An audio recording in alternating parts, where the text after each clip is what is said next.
Parker. Yes, How's yes, it, man? I'm good. Very And your much name good. is Sello. Sello. What does that name mean? Crying like. So ngesixhosa usisililo, like yalila, siyalila, and all the stuff. Something like that. Probably coming from Limpopo, eh? From Limpopo. Ndawo Limpopo. In Polokwane, it's my hometown. Polokwane, I believe Polokwane, it's a town like Qumbu. Yeah. Let's say suka mhlawumbe eMachamini or somewhere, okanye suka eGqwesa or something. When suka nawo phaya Polokwane. In Ramatlala. That's called Ramatlala. Ramatlala, yes. Ramatlala. Oh yeah, there's Ramatlala. There's also a surname called Ramatlala, right? Matlala. Matlala is the same. So Ramatlala means what? Ramatlala is like somebody who's sort of a king of that place. Like that's how they named the place. Ramatlala Taba. Something like that. And then how did you? Where did you grow up? Let's say you grew up where? Then you went to school where? You studied where? Let's say personally. Yes. Remember, there are things you can remember as a kid. There are those you can't remember about. So when I grew up before, like my very, very first levels of childhood, I stayed with my grandmother and my grandfather. Grew up with their other siblings like cousins and what. And then towards primary lifestyle, that's why I stayed with like my mom and dad. So Limpopo anyway. All in Limpopo, all the places in Limpopo. So you speak Pedi? That's, yeah. So is it kanjani ukwazi ukuthetha isiXhosa? Okanye ukwazi usiva isiXhosa? Angithi maybe ngizothi amaXhosa asa-accommodate but ngizile endaweni yamaXhosa. Okay. So even beside accommodation, the dominating language, angizovumela umuntu wasiXhosa maybe uthi at their own place to speak English or something. Indawo yabo, so nami ngifuna ukuthi ngingene nabo and bafeel comfortable. That's how it goes. So you mean like you are an African, true African. That's so you want to conduct and combine the languages as they are. The figure You've now. got 12 or 11 languages here. 11. I think we've got 12. Oh. That is No. See, all right. So you grew up in Limpopo, you studied in Limpopo, Yeah. You've worked in Limpopo before. Yes, before. Then you've worked where before you come to Qumbu? In Gauteng. In Gauteng? Yeah. So that means you were still comfortable, at your comfortable zone. There was like ladies all over you were going. Not really, like I met a lot of tribes. Is it? Like a lot of tribes. So what challenges can you give me that you met or that you had when you came to Qumbu? Let's say Qumbu, you know, it's totally in Eastern Cape. And Totally. in Qumbu, it's through process only. I know that. There's like maybe 5% of people that are coming from outside from here. Yeah. So now you came from wherever you came, but you identified Qumbu. What was the drive? What was the inspiration behind? Oh, you know, I remember even last year. Okay. You know, there are people who be like, Qumbu is a black place, like crime, It's okay, every place got the good side and the bad side. Right. But what make me go to the place is what I need in the place. Like let's say now you go to East London. Surely it's what you want that is located in East London, to give example. True. So beside the way Qumbu, abantu bayijonga ngalo and the stuff, but something that I needed, something that is very potential. So you mean that Qumbu is different at some point? Yeah. The fact that we see Qumbu as a high crime zone area in Eastern Cape, but however, you people from outside, you see a different kind of a story. Yes, I mean, if something is lacking and you are capable enough to offer it, that's the target place for you. All right. And then now you came to Qumbu, you had to run whatever that you are running in Qumbu, or you had to be in Qumbu for full-time purposes. Now, how do you see the personnel or the personality of Qumbu people, let's say the persona? How are they treating you as an outsider? I'm thinking as an outsider, as a person coming from another province, not as a foreigner. I'm not saying that. Yeah, but let's see. I'm figure out like first times. Okay. I didn't know how to speak isiXhosa, you know. And beside that, normally like every human being, you need to go to groceries, buy some stuff, go to the markets. Yeah, have fun. Even though you don't know anything, yeah. Then they are puma and they are. I didn't know isiXhosa, I didn't know how to say molweni or anything. Ndiyafika, you find I need to ask, okay, where can I get, let's say, maybe a perfume in a store? Or maybe where can I get like a soap, something ordinary, just asking. I didn't know it's Xhosa. That was my first challenge. Then, normally seeing people who are working, you will think, okay, first thing, if I'm speaking English, I mean, where I come from is normal.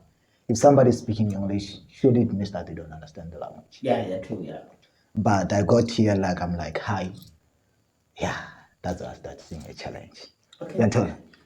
You approach with that simple thing that when I'm saying hi, surely they'll understand that, okay, maybe I'm not Xhosa. Because there's no way if I'm Xhosa, I want to feel superior than you. True, yeah. Regardless of education level. If I'm Xhosa and you're Xhosa, we need to talk with our home language. Let's get to feel like our roots, to give an example. But I'm not Xhosa. I might look the skin color like Xhosas, but I didn't know state of color. Yeah, you really do. Like, so I figure out and I say, okay, hi, their rules are like, where can I get this and what? And of course, they'll be like surprised. Why are you saying hi? But like I said, where I come from, usually it's a norm. Like, there's no way you're gonna use a specific language or try to dominate in English. We just understand, like, normally when somebody greets you in English, surely they don't understand it's speedy or they don't understand it's stronger or chivenda. It's simple. True. You get me? But to get here, yes, the skin color, we are all Africans, but I said hi, then you speak after the word. But come on. I speak. Come on. Like, you get like the and then you're speaking English. And then you think that English it's a general common language. That's how it goes. You understand? Like, so now you're trying to make it general that we understand each other. But it's still saying tiniput. They think that you're arrogant. That's why I said that was the first challenge that I noticed. You get me? It's not wrong because it's their place. I mean, they own the Eastern Cape. Yeah, Xhosas own the Eastern Cape. Yeah. I mean, we're born here. Then, Nami, they understand what, okay, there's no way. I got no choice. Then Nami nkwazi associated with these people. Nami they assistants. All right, and then now you while you're still having that challenge of having these people and all the stuff, then you came for the purpose of businesses, right? Yeah. So now, what business are you doing here in Qumbu? Surely I would say it's all in the Department of Health, even though you can't give in full detail. But with the economic status, remember, provinces are not the same. Yeah, they'll say Eastern Cape is the poorest province, what. But doesn't mean you guys are poor. We are not talking about you guys, because surely you find the same money that you earn in your profession is the same money that another profession is earning in another province. You see, or roughly the same. So the health department, which department there? Let's say which sub-department there? The sub-department. Because there's a lot of surgeries. Yeah, it's cool. And then in those surgeries, there's a lot of types of surgeries. That's cool. Let's say maybe there's like a dentistry, there's like a GPs, there's like optometrists, there's like physicians, there's like everything. So which one are you running there? Surely I want to dominate a lot in optometry. Optometry, yeah. Because giving an example, like Eastern Cape is okay. We are not saying Eastern Cape is poor. But we are talking about the economic status. Like there are a lot of, like remember me, human like. Exactly, yeah. Not is Puma from villages, Njengamaqos the villages. I go to Eastern Cape and villages Tinasinazo. But out to Yajonga, the eyecare system in Eastern Cape, it's less to the point that if somebody tries to get an eye condition, they need a treatment or something. It's not something you can just access like ordinary going to a nurse or something. Very true, yeah. Like it's a specialty that is rare. Give an example, even in universities that are around in Eastern Cape. Universities that are producing eye care professionals, they're not even in the Cape. Yeah, that was that side of our provinces. So that's why maybe squarely that side than this side. Okay. So you get here, you find it, okay, the profession, yes, is there, but not in enough quantity for the population. Then once you check everything, like you can even, I mean, it's simple. You're sick. There are some sickness that are not supposed to be in that quantity. Like there are things that even kids will say in primary, they're supposed to be screened and checked, things that are supposed to be normal. But you get to the province, they're not normal. Then tell me the secret about the optometrist part of it. What is the main secret of you having the passion that you want to open this in the Eastern Cape? Wait, you told me about you've noticed that most of you guys are there in those provinces. In fact, this profession is mostly offered in those provinces. Right? Yeah. So now, tell me the secret in that department that keeps you there, that you want to come to the Eastern Cape and introduce this type of business there. Okay, this is how it goes. Wonke umuntu name like a background, how you grow and everything. Yes. Then the economic status, like the way it's better in that side. Yes, even though we have challenges, but you grow up knowing, you find a kid in primary, know that, okay, there is an audiologist, an ear doctor. Yeah. You get in Eastern Cape, you even find somebody who's old, doesn't know till like there is a doctor and just a knowledge only. So how about to get an assistant if I don't know that there is this type of doctor who can assist me? If I don't know, I will never go and ask help. That's normally with knowledge. You get me? Not that people are not knowledgeable, but it's not accessible. Differentiate for me these two words. Okay. You said audiologist. Yes. And you said this word, this ultrasound or something. What is the difference between the two?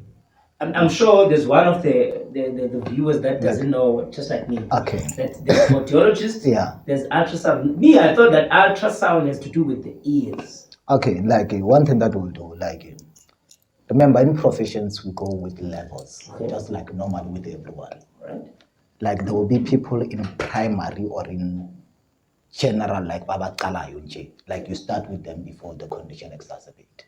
Then you go people in secondary and in tertiary levels. Like those are third classifications. Then there will be people who are offering primary eye care.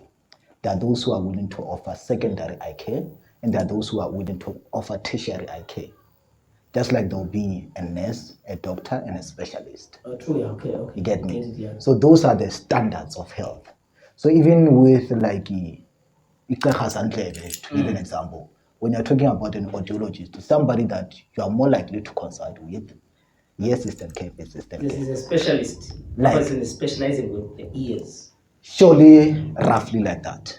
You know, is that in that, you know, English can be a complicated thing. Eh? I know. So one thing, somebody is a specialist because they are measuring more in that component. You get me? Let's say like it's a specialize on kakhulu. Somebody is a doctor yandlebe, not necessarily specialist yandlebe. As much as a primary, a secondary, and a tertiary. Yantola. Umunye it's a primary nurse or an audio nurse, to give an example. In nurse yandlebe. Yes, we deal ngandlebe much of the time, but it's to specialize on because that's the only section yayazi kakhulu. Then wabale njalo nje but yandlebe yodwa. Then wabale specialist but sandlebe. Then in that terms, you're okay, which field are you specializing in ndlebe?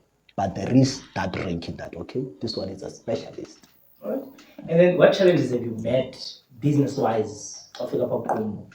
Oh, crime, you know, when you start with crime. Do they even visit you there? Not really. I mean, what will you visit? I mean, okay. You've got medical aids that you're using there. But it's not hard cash. Like, can you tell them which medical aids you're taking? Like, usually we take all the medical aids, we don't restrict. It's just that, remember, there are some medical aids that you find they're still developing, they're still small. Very true, yeah. Then that's where you find we have challenges, we are not yet registered with that. But mostly you take all of them? Mostly we take all of them. And then where are you situated? We are situated in Qumbu Plaza, like, you can find us in Boxer, Qumbu Plaza, like, so you'll find us there. What is the name of the practice? It's Masidom Swati for now. Masidom Swati? Yeah. All right. And then now, you said challenges, it's crime, and then it's obvious it's crime. And then that's the majority thing. You will mention Amapara. That's the majority. The lower level of crime. Yeah. The personnel. You understand? Otherwise, there's higher level, high profile people. Yeah, but I mean, there are those years you can't just talk and all the things. That's how Qumbu is. But with Qumbu, not just only even in terms of business, I mean, even normally, everybody is crying in Qumbu. It's just crying.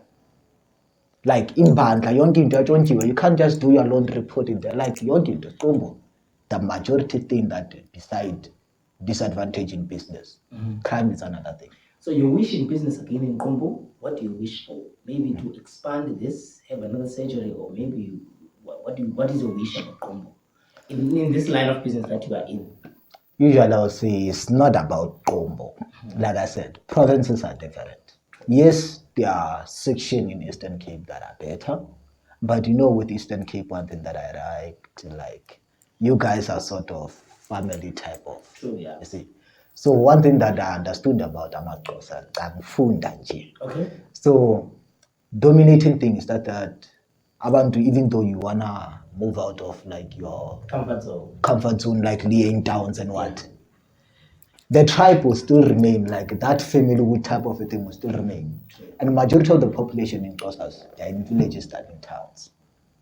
So you find like a lot of things that are being offered in townships and what, but majority of the population is in villages. But you don't wish maybe to have a mobile clinic, eye clinic.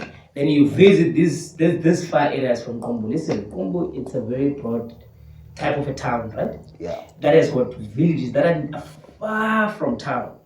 Maybe people they come spending 120 rand to come. That's the town, challenge. then 120 rand to go back. So it's like 240. You find that those people they come only once a month to town and stay. So maybe you just to come across with the needs of them because they need your services. I understand, and I believe that they need your services. Just to go have this mobile clinic, you go there, you organize with them, you come, and then you maybe you stand somewhere at the chieftaincy household where you meet everybody, then you consult with them. Obvious payments are being done there, then you go. Okay, like just to have the just to have the I think the halfway needs. Like for them, yes, it's okay. But remember, the fact that it's profession, True. There are things like I can't just decide to do them. Yeah. Like to start with, like as you mentioned, the mobile. Yes, we wanna go to that extent, but even though let's say ufuna uyenza, ufuna to thola some approvals and there are rules and regulations like that we need to follow. Like you're saying, we can't just go there and make them pay the consultations and everything.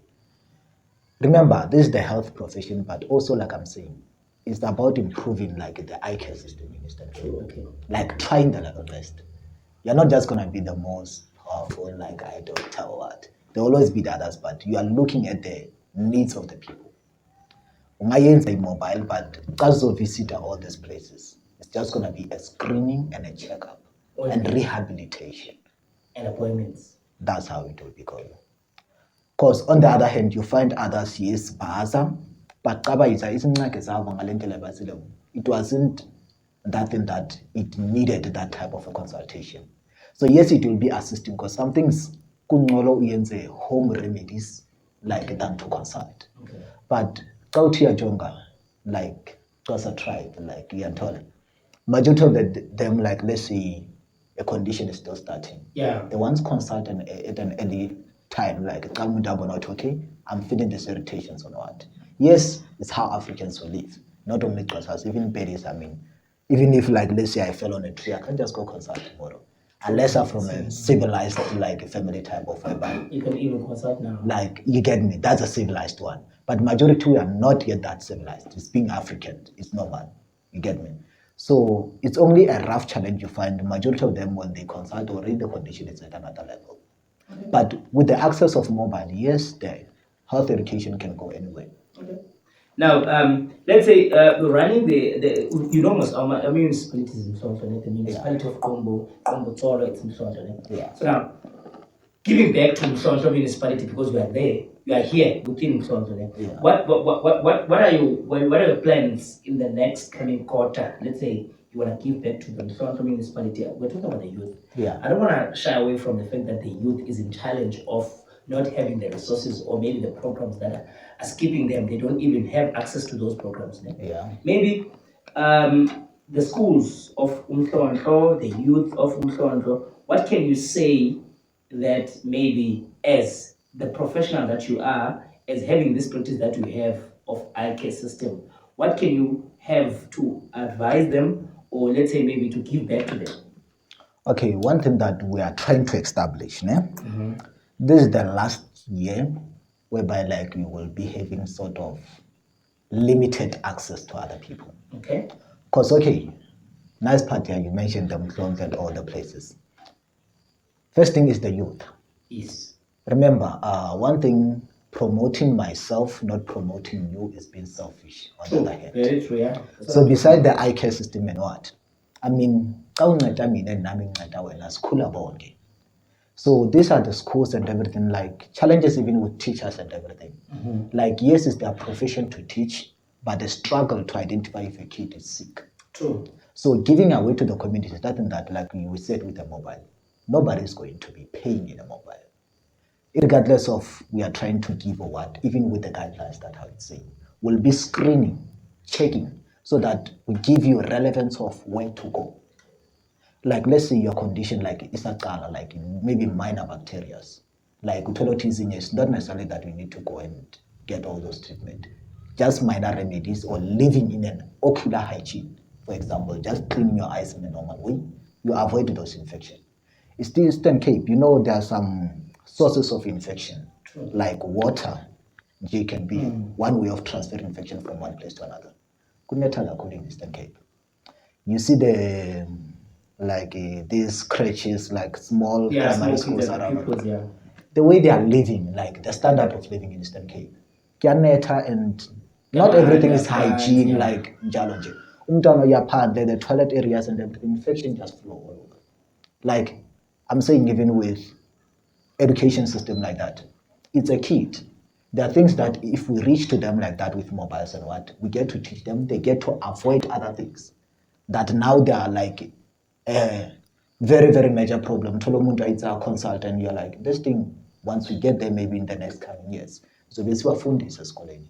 Umntwana, there's no need to umama akhe abhatale extra money, maybe come from SASSA, now they're paying for consultation for it. So besikwazi who visit at those places, who able to check this kid without no payments. Okay, that's very nice. That's the way forward to be offering to them. So yeah, sure. All right. I get it. So now you came to Qumbu, you with a passion, then you've done it. It's working. You've got the passion. It's implemented. Everything's done. You're still young, right? Roughly. You're still young. Yeah. How old are you? Surely with expectation. Like truthfully, I have to be truthful. Oh. Everything we say here is there.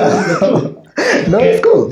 No, it's just that, you know, sometimes there are a lot of things as guys we don't talk. Like, we don't just be fully out there. But let's go. Just to be, before I even say it, what's impossible in Eastern Cape is possible in Limpopo. Right. You get me? Limitations of that a kid need to meet these ages before they go to school. Okay. Like, yes, it's there, but not all the time in Limpopo. Very important. You get me? Like, if you're wise enough, you can proceed with everything. I wish you guys can listen to this thing. This is very important, eh? Like, wise enough, you can proceed. It's not limitation that age limits you. Age limits you from what you can do, like, from your capabilities. There's no limit like that. Like, if you're wise enough, you can proceed. Right. That's why there are people who achieve things at the early stage. Right. So roughly, I would say I just caught my 27 years this year. Oh, really? But you don't look 27. Roughly, okay. You look 35, 36. Shit! I'm telling you, you look 35, 36. 35, 36. Between the two. Wow. I don't know why, but listen here, I always say the way you present yourself, the way you dress, the way you approach, the way you respect people, it's the way people do look at you or they will take you as well. Listen, if you act as a 35-year-old, I don't care even if you're 20 years, I will respect you as a 35-year-old. And if you approach me as a very mature person, as a 35, I will take you as that age. If you dress like that age, I will take you at that age. If your respect is at that level, you at that level to me.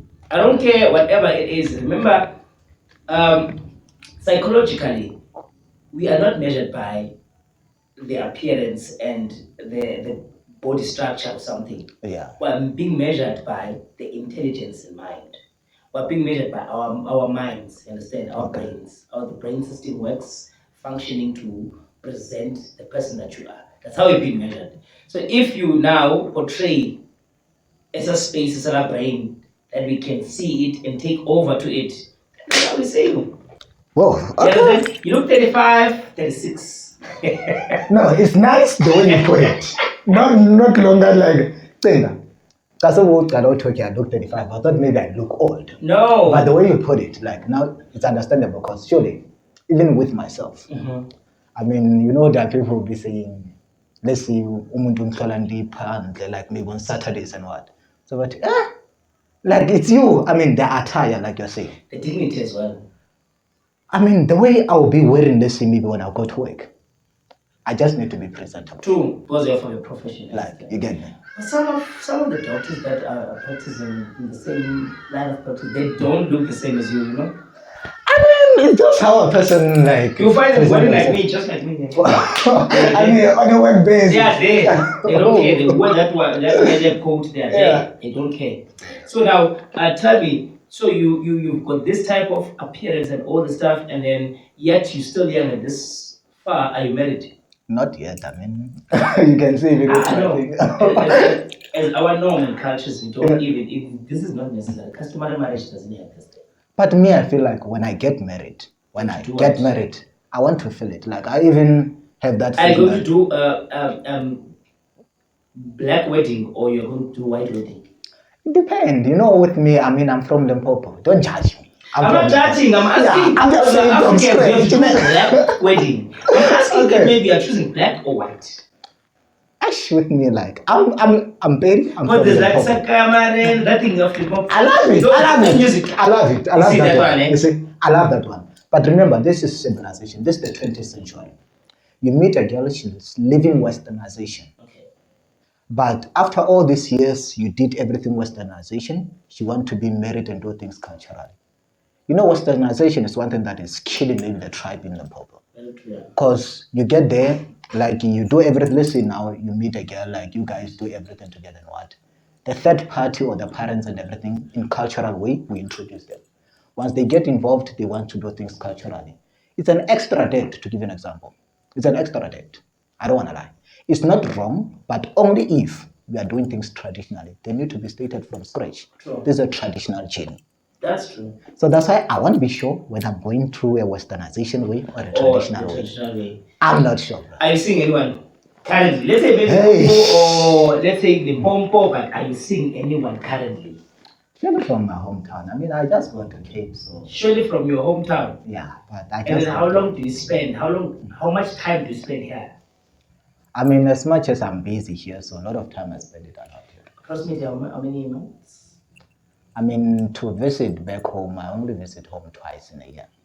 So you trust that person there?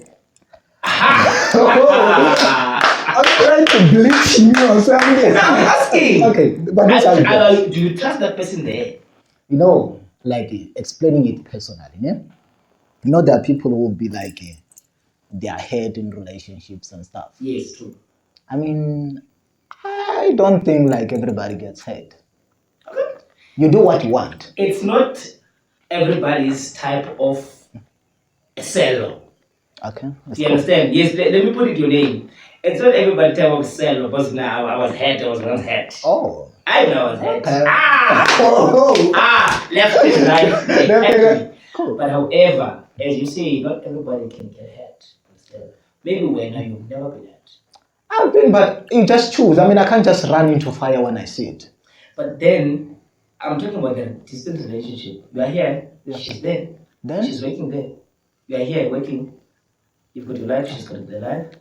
What makes you solid in the relationship? Let's say, what makes you trust each other in the sense that you can't betray her and then she can't betray you? I mean, it's just communication and doing your part. I can't do her part. True. I mean, no matter how much you think you're smarter. And what? You can't play 100% in this thing. You play your 50, they play their 50. You do your choice, you face your consequences. So you mean like she can go maybe to game while she's going to pick your pay? But I mean, it will be her choice. It's her choice. Choice of buying. She want to buy there while she's here. I saw it here, but the price here is not equivalent to the money that I'm having here. So now I'd rather buy That's Left right. side. Oh. Although I've seen it this way. But usually for me, like I'm saying, I don't run into fire. Like I play my 50. And one thing, as a human being, like trust me, if you try and get into another person's 50%, you start being judgmental. True. You start having a lot of depression, thoughts, and what. That's not your part to play. Like you play your 50, you're done. So in Qumbu, awukaboni. I mean, So far. hey, shit's tough. Firstly, like I said, I just got to know Isxhosa. It's So how many years have you been here? It's only a year now. It's only a year, so you're still getting in there. I'm still new, but do you go out? Not really. I'm just somebody who just like indoors. Do you drink? Not really. Actually, no. You don't drink? Not Actually, really. no. You were going to say not really. I was gonna say not really, but I'm like. Let's say you're drinking wines inside, like maybe that wine. Just that wine, and you find it will take time. It can even pass 6 months without drinking that wine. Without even drinking it. Okay, so you drink it maybe, let's say January, and then after that, let's say this bottle you start from the 1st of January until the 30th of January. Not even the 31st of 30th. January. It can even last up until August. One bottle. One bottle. It's there. That's what I'm saying. Personally, I would say I'm not drinking. Because it's that thing that, normally even with health, you will feel okay. I need this thing just for relaxing and everything. Then that's how maybe I'm doing it. But normally just to go and say I'm drinking when I get drunk, no. Do you have a problem with people who are drinking? Not really. I'm not a judgmental person. So do you mingle with them? You sit with them? I used to have friends in Nepal. Back at home. Like they drink everything. Even at home, there are people who drink, but I don't have a problem with it. It's a life choice. That's why even I'm saying maybe I don't really get hurt because so you don't go out. You are always indoors. That's my life, like indoors. Playing PlayStation. No, I don't like PlayStation, but movies and series. Oh, that's my life. And then now, so what challenges are you having as the youth of Qumbu? Because we will cast you as Qumbu person. Yeah. We all from here, even if we're coming from different places, but however, once we get here, we represent Umhlonto, Qumbu town, you understand? What are the challenges from the youth that you got when, as young as you are, from the people that are like us, people who are from here, you understand, that are helping you as one of them to say plus to them? What are the challenges that you got from them? Like majority of people you find, I mean, they can say Eastern Cape is poor, but people are still educated like those who are still in the bubble. The only challenge, remember, the economy is unresourced, to give an example. So these people, they have potential to bring something good to the economy. But I don't know if the problem is their municipality not investing in their youth or not. The youth is there. Not everybody can just wake up, go to do crimes and do everything out there. Everybody wants potential. But trust me, I think if the municipality can just try and build up a project or something. Remember, this is not a giving hand type of a thing. Surely the municipality can make a savings or something, maybe 100K or 200K to give an example. Or try and gather that money. Not for themselves, but for youth growth. Then maybe they do a yearly kind of a presentation. In a year, they only choose 2 business ideas from mental something. Youth from Mkhonto under a specific age limitation, they presented their business ideas. That's why you see that there are people that are going to Mkhonto. In that terms, you fund them, then on their business developing, they return the fund back. With that fund, you build the next generations. And that's how you see Mkhonto getting better. So when do we get you on social media? Usually, I'm not a person of social media. There's a camera there? It's a camera, but with me, if you have my number, I don't know where did you get it, but surely you must be truly connected or something. So you're not on social media, but you're in business line? In a different way. I think you need that number there for business purposes, not for personal purposes. If these people, they're just doing it for personal purposes, that's wrong. But they should take it for business purposes. I mean, even your handle name on Twitter, Instagram, Facebook, or whatever, that represents a business purpose. Surely that's where we're advancing. WhatsApp, they can WhatsApp you for appointment booking and all the stuff, you understand? Then you can just pass through your secretary or something. But however, for another personal use, that's not with them. They have to do it for business purposes. So hence I'm saying, where do we get you on the social media? Because now they will watch the podcast and they will say, no, they're looking for this doctor, but I don't see this place at Plaza. I just need to call and find out where the doctor is.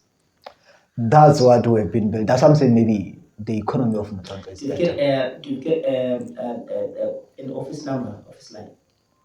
We are using normal, we are not using land calls because landline, we're using it, but we get challenges with other people. You find they can't call back because landline, it needs a time, not minutes, not what. So majority of people you find they can't call the landline back. So what can you give them that they can find you from? Surely now, anybody who can buy, they can collect a business card. Okay. And they can use the cell phone number that is. On the business card? Yes. You don't know that cell phone number? Not really. You can't call it out? No. But I can search it in. The email address? The email address, they can use mine, because I usually use my personal email address. Yeah. They can say optomcare@1123gmail.com. Right. And then Facebook? Facebook usually is just an old personal Facebook. I'm not a person of social media. Even the picture that is there doesn't look like me. And on Twitter? I don't even have Twitter. Instagram? I don't have Instagram. Thank you so much, man. That's the end of our podcast.